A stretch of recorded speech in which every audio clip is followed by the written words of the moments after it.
Hola a todos. Hoy vamos a meternos de lleno en algo fascinante, los cimientos del pensamiento. Sí, esas primeras estructuras lógicas que se van formando en la infancia. Vamos a pensar en ellas como si fueran auténticos bloques de construcción. Y para empezar, os lanzo una pregunta, que igual nos hace darle una vuelta a algunas ideas. ¿De verdad las matemáticas son algo que solo pasa en el cole? ¿O es algo que empieza mucho, mucho antes? Mirad, esta cita de María Antonia Canals lo clava. Hacer matemáticas no es como abrir un libro de texto a una hora concreta. Es algo que hacemos constantemente. Es una actividad tan normal y tan necesaria como la vida misma. Y es que todo, absolutamente todo, arranca mucho antes de que aparezcan los números o las sumas. Empieza justo aquí, en el suelo, jugando. Son estas primeras experiencias con los sentidos, con los objetos, las que van construyendo esas estructuras mentales básicas, el cimiento sobre el que luego se levantará todo lo demás. Así que en esta primera parte vamos a ver justo eso, cómo las matemáticas son literalmente un juego de niños y cómo los sentidos son las herramientas fundamentales para empezar a construir el pensamiento. Pensemos un momento. Tocar, mover, ver, oír, oler. Cada una de estas acciones tan simples está creando conexiones en el cerebro. Están estableciendo vínculos, desarrollando la mente. Y dentro de todo esto, la vista y el tacto son cruciales. El tacto ayuda a entender el espacio y la vista a diferenciar unos objetos de otros y a crear las primerísimas relaciones entre ellos.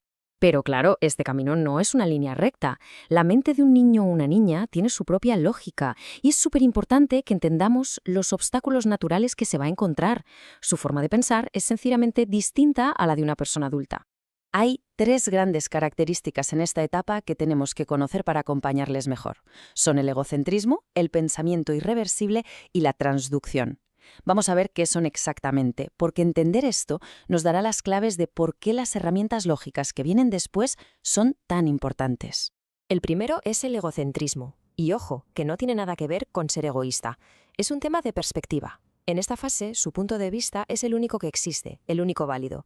Por eso no ven la necesidad de dar argumentos o explicaciones lógicas. Para ellos las cosas son como son y punto. Luego está el pensamiento irreversible. Es como si su mente fuera una calle de sentido único. Pueden llegar a una solución, pero si les preguntas cómo lo han hecho, les cuesta un mundo volver sobre sus pasos. No pueden, digamos, rebobinar su razonamiento para analizarlo. Y el tercer obstáculo es la transducción. Esto es un clásico. De una experiencia particular sacan una ley universal. Por ejemplo, si un día un perro marrón les ladra, su conclusión puede ser que todos los perros marrones son malos. Pasan de un caso particular a otro sin ninguna lógica de por medio. Entonces, ¿cómo se superan estos obstáculos? Pues aquí es donde entran en juego las primeras operaciones lógicas. Y la primera de todas, la más fundamental, es la clasificación. Es la forma que tenemos de empezar a organizar el mundo con un poco de coherencia. Clasificar es básicamente agrupar, es poner orden, juntar las cosas según sus propiedades, por colores, por formas, por tamaños. Pero lo más potente de esto, y esto es lo importante, no es solo que aprenden a ordenar objetos, es que aprenden a ordenar sus propias ideas, a darles coherencia. Y para que la clasificación funcione, en la cabeza tienen que pasar dos cosas. Primero, la capacidad de centrarse en una sola característica, por ejemplo el color, ignorando todo lo demás. Y segundo, la habilidad de buscar en un montón de cosas y coger solo las que cumplen esa característica que hemos elegido. Y esta habilidad, claro, va por pasos. Primero, seleccionan, cogen solo las piezas que tienen un rasgo, sin más. Después viene la clasificación simple. Ahora sí, organizan por todos los objetos, pero por un solo criterio. Aquí lo más sencillo para empezar son los atributos más evidentes, como el color o la forma. Y finalmente, el gran salto, la clasificación múltiple, que es mucho más compleja. Aquí ya tienen que manejar dos o más criterios a la vez, como buscar los cuadrados, que además son rojos y además son grandes. Vale, ya sabemos agrupar las cosas que se parecen. ¿Cuál es el siguiente paso lógico? Pues ordenar las cosas que son diferentes. Y a eso lo llamamos seriación.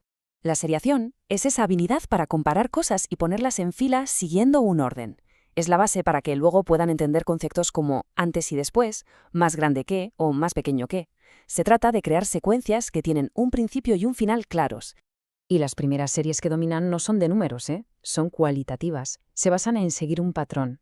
La típica serie de rojo, azul, ¿qué viene ahora? Esa capacidad para anticipar lo que viene después es el germen de la seriación y la base para entender luego secuencias mucho más complejas. Muy bien, toda esta teoría suena genial, ¿verdad?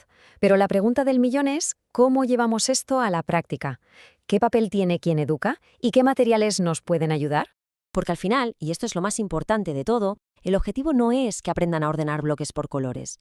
El objetivo es mucho, mucho más grande. Se trata de desarrollar capacidades para la vida. Observar, relacionar ideas, razonar, buscar estrategias. Y aquí, una idea de Guy Bruseo que es oro puro. Él nos enseña que el papel de la persona que educa no es dar respuestas, sino provocar el aprendizaje.